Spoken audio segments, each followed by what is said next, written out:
Hey everyone, welcome back to Design Sharks. Today we'll be discussing about the challenges in decomposing an application into microservices. Let's start with a brief introduction about service decomposition before we discuss the main topic. So over time, organizations begin to realize the shortcomings of a monolithic application and start to feel that it is large and complex and want to adopt microservice architecture. In the microservice architecture, however, though, we have to split the service into loosely coupled services, which is often referred to as the decomposition of services. So, how can we decompose an application into microservices?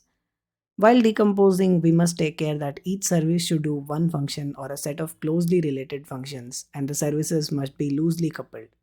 And also, each service must expose APIs or events that encapsulates its inner working.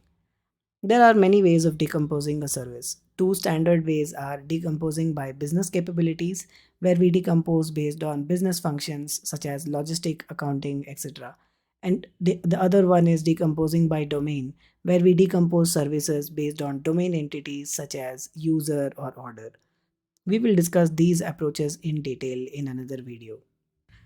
So, regardless of the strategy chosen for decomposing services, there are a few challenges that will arise. Let's discuss them one by one. God classes. A major obstacle to decomposition of applications are the big bloated classes, often referred to as God classes. God classes are bloated classes that are used throughout an application. Most of the applications have at least one of these classes where a program's overall functionality is coded into a single all knowing object. This class or object maintains most of the information about the entire program and provides most of the methods for manipulating the data. It also references a large number of objects and has many unrelated and uncategorized methods. It might even have a large number of fields mapped to a database table with many columns. So, along with these, God classes typically also have business logic for various aspects of the application. Instead of program objects communicating among themselves directly, the other objects within the program rely on a single God object for most of their information and interaction. This makes maintenance very difficult, and often changes made to the object for the benefit of one routine can have unrelated effects on various other objects and functions. You can eliminate God classes which cause these tangled dependencies by carving out closely related functions using domain driven design and using single responsibility functions. But completely splitting such classes requires huge effort as it might lead to refactoring the entire application. These classes, according to me, are one of the major obstacles for service decomposition. Data consistency issues. With decomposed services, many operations need to update data in multiple services.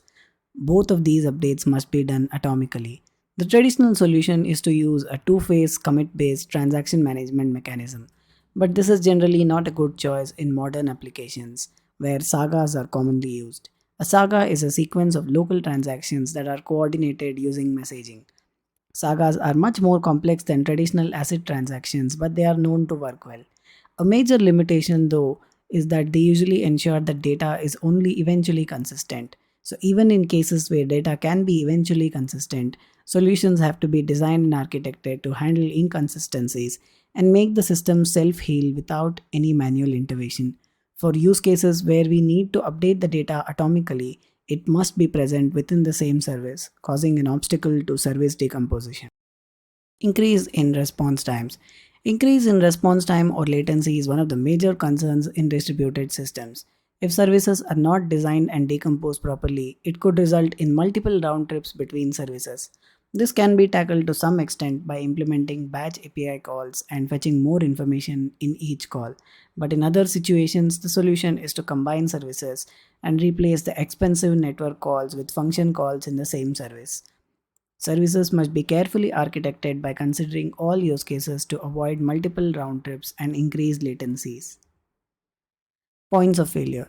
The last obstacle to service decomposition is to design the service in such a way that inter-service communication should not be designed in a way that it reduces availability. If all the services are communicating with each other synchronously, apart from increase in latency, it can cause failures. Keep in mind, we are okay with faults but not okay with failures. A fault is when a single unit fails to do its job.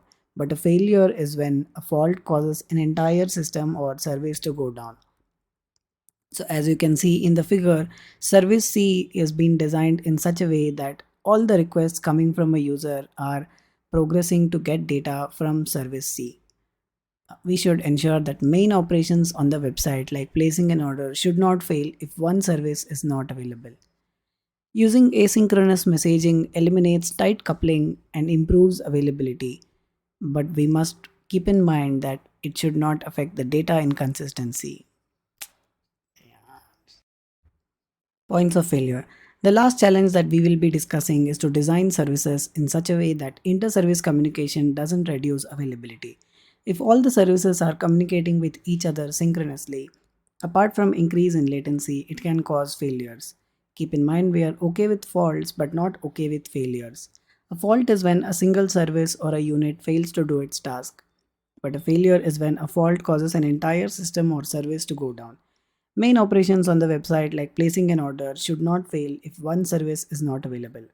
As seen in the figure, all user facing operations are dependent on service C, and if service C goes down, it will impact all operations.